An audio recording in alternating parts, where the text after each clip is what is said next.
I know it's only been a few hours, but this is a missing child. What don't you understand about that? I'm here, Clara calls out softly. Let me talk to your supervisor. Ruth hasn't heard or seen her. Nathan, will you please get on the goddamn phone and deal with these people?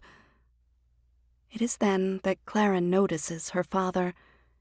He is slumped on the sofa, his head buried in his hands. He's never home from the office this early. She feels suddenly sick to her stomach. I'm here, Clara calls again, hiding half of herself behind the doorframe. A clatter as Ruth drops the phone on the coffee table. Oh, thank God! Nathan gets to the foyer a few steps ahead of Ruth.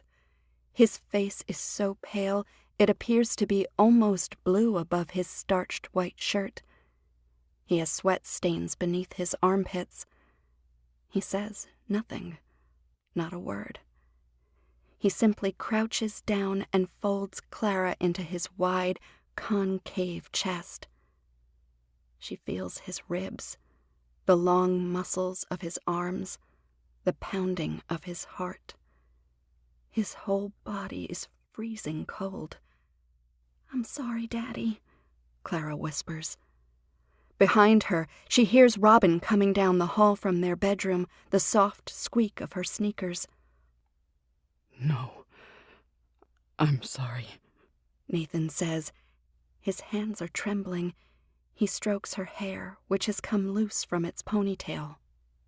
What were you thinking? Ruth looms over them. Clara looks up at her mother. A vein has popped out in her forehead, and she is panting, out of breath. How could you?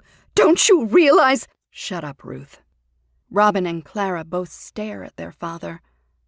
Excuse me, Nathan, but... Just shut up, Ruth. Nathan's voice is completely calm, as if telling his wife to shut up is part of the regular course of their household business.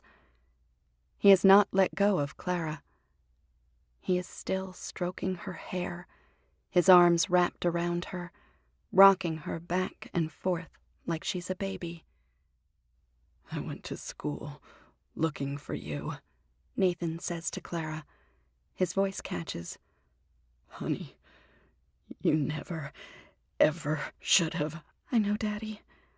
I looked everywhere. I thought maybe you had stayed inside, that you were scared by that reporter. I was scared, Daddy. That's why...